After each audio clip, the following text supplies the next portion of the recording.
गुरुवर, मरने के बाद आत्मा कहाँ जाती है? कृपया मार्गदर्शन करें। पूछना ये चाहिए कि जन्म लेने के बाद आत्मा कहाँ जाती है, क्योंकि जो जीवात्मा को आत्मा कहीं आती जाती नहीं है, सूक्ष्म शरीर आता जाता है। मरने के बाद फिजिकल बॉडी से सूक्ष्म शरीर निकलता है। सूक्ष्म शरीर बिल्कुल वैसा ही होता है, ढील डॉल सब कुछ, कपड़ा तक। जो जिस कपड़े में जीवात्मा मरती है, जब निकलती है तो कपड़ा भी वैसे ही रहता है। फोटो लिया वैसे ही कपड़ा, कुर्ता पजामा पहन के मरे हो तो कुर्ता पजामा में दिखोगे, अगर कोट पैंट में टाई में मरे हो तो कोट पैंट टाई का छाप उस पर पड़ जाता है। उसके भीतर चेतना रहती है, जैसे इंद्रियों की जगह सूक्ष्म इंद्रियां रहती है। बिना आँख के सब दिखाई पड़ता है उन सूक्ष्म इंद्रियों से, बिना कान के सब सुनाई पड़ता है, सब चीज का अनुभव होता है। फिर हाँ, प्राण, ये प्राण नहीं रहता लेकिन सूक्ष्म प्राण रहता है। और फिर सूक्ष्म सबकॉन्शियस जाता है, पूरी तरह से सबकॉन्शियस चला जाता है। सूक्ष्म मन भी जाता है उसके अंदर, और जाके कहाँ जाता है? जैसे चंद्रमा पर वैज्ञानिक भेजते हैं तो क्या होता है, वो चंद्रमा के चारों ओर एक मदर क्राफ्ट चलता रहता है, उसमें से कैप्सूल निकलता है, निकल करके चंद्रमा पर गया, चंद्रमा पर अपना शोध कार्य किया, फिर वहाँ से काम खत्म करके वो कैप्सूल लौटता है, मदर क्राफ्ट में फिट किया, फिर वो धरती पर आता है। ऐसे हमारा मदर क्राफ्ट स्पिरिट वर्ल्ड में, आत्मलोक को, शिव लोक में, संतों का मदर क्राफ्ट विष्णु लोक में रहता है।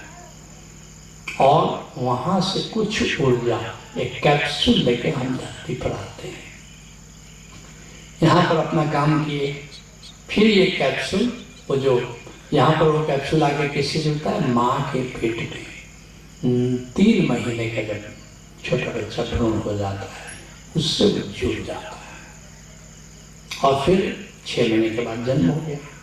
फिर जब वो मरता है तो माँ के पेट से जो शरीर मिला था वो फिर यहीं रह जाता है, चस की तस धर देनी चल गया। माँ के पेट से जो शरीर मिला वो शरीर तो यहीं छोड़ देती है चेतना, जैसे सांप जो है केंचुल होता है ना, केंचुल यहीं छोड़ देता है, और फिर वो चेतना चलती है, और जा करके जो मदर क्राफ्ट शिवलोक में है, उस मदर क्राफ्ट से वहाँ जोड़ने के पहले उसको थोड़ा रिपेयरिंग वगैरह थोड़ा होता है, उसके बाद उसको वहाँ से जोड़ दिया जाता है।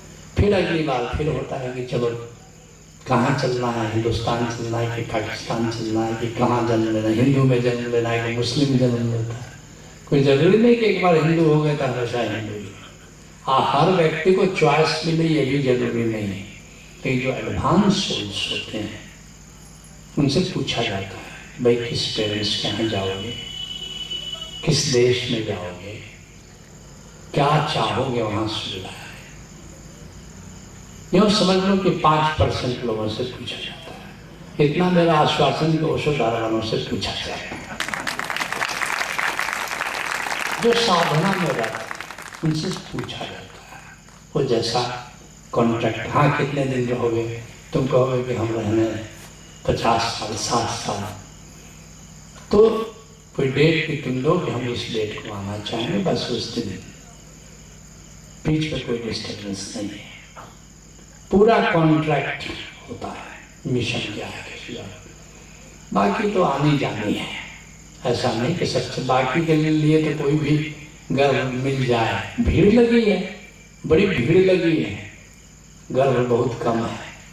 ये तो हिंदुस्तान बड़ा प्यारा देश है कि गर्भ यहाँ मिल जाता है, स्पेन में मिलता ही नहीं है, कोई बच्चा ही नहीं पैदा करने को तैयार है, यूरोप में कोई बच्चा पैदा करने को तैयार नहीं है, अमेरिका में कोई बच्चा तैयार नहीं है। वहाँ तो बच्चा पैदा करने पर इनाम दिया जाता है, कुछ दिया जाता है कि बच्चा आपने पैदा किया, इतना आपने देश पर एहसान किया तो $1 लाख आप दे दीजिए। हिंदुस्तान में तो खचा खचा ऐसे ही मामला है, तो बड़ी भीड़ है। और उस भीड़ में इसलिए चॉइस नहीं है, जहाँ उपलब्ध हुआ वो, जैसे भारतवर्ष में क्या है कि रिजर्वेशन मिलता नहीं, तो जिस कुर्सी पर रुमाल डाल दिए बस वो रिजर्वेशन हो गया। तो ऐसे ही कहीं गर्व है तो स्प्रिट आके तैनात है कि ये मैंने रुमाल यहाँ डाला है, कोई दूसरा स्प्रिट नहीं आना चाहिए। इंतजार कर रहा है, 90 दिन तक पहरा दे रहा है कि मैं जरा सा यहाँ से हटा के कोई और पहुंच जाएगा, रुमाल वहां डाले हुए, और कोई आ गया तो कहेगा देखो यहाँ मैंने रुमाल डाला हुआ है, ये मेरा सीट है। जैसे ही 90 दिन हुआ वो उसमें घुसा और रोटेशन शुरू हो जाता है। जो माँ बनी है उनको पता है कि 3 महीने के बाद वो पेट में हलचल एकाएक शुरू हो जाती है। तो हलचल तब से शुरू होती है जब वो वहाँ आकर के एंटर करता है। ये सारा खेल है, बड़ा सुंदर खेल है। लोग कहते हैं कि माँ के पेट में रहने में कितना दुख तुमने उठाया। अरे वहाँ कैसा दुख, बहुत ही आनंद में बच्चा रहता है, बल्कि बाहर आकर दुख होता है कि बड़े ठीक जगह जमे थे, कहाँ पहुँच गए एकदम से। वैसे मृत्यु में कोई दुख नहीं है। उस दिन मैं बता रहा था ना, मृत्यु के 72 घंटे पहले सारा दर्द खत्म, चेतना सिकुड़ना शुरू हो जाती है और समाधि जैसा आनंद आना शुरू होता है। लगता है समाधि आ रही, सारी ऊर्जा ऊपर को सिमट रही है, आनंद ही आनंद। तुम समाधि में जाकर के जो शांति और सुख महसूस करते हो, हर व्यक्ति मरते समय वो शांति और समाधि महसूस, ऐसा परमात्मा जाएंगे। जन्म सुंदर है, मृत्यु सुंदर है, जीवन सुंदर है। इतना प्रभु नहीं कहते तो क्या आकाश है, क्या बाताश है, क्या वृक्ष है, क्या हरियाली है, क्या पंछी चहचहार है, क्या नदियां हैं, क्या समंदर है। फिर भी आदमी पता नहीं क्यों दुखी है। जैसे तुम सोचते हो कि संत इतना उमंग में क्यों है, इतना आनंदित क्यों है, वैसे संत सोचता है कि तुम दुखी क्यों है, पहले ये बताओ। दुखी होने का क्या कारण है? तुम बड़े तपस्वी हो कि इतना कुछ होते हुए भी दुखी हो सकते हो। बड़े क्वालिफाइड लोग हैं वो, बड़े ही सयाने लोग हैं कि दुखी होने की कला उनको ज्ञात है।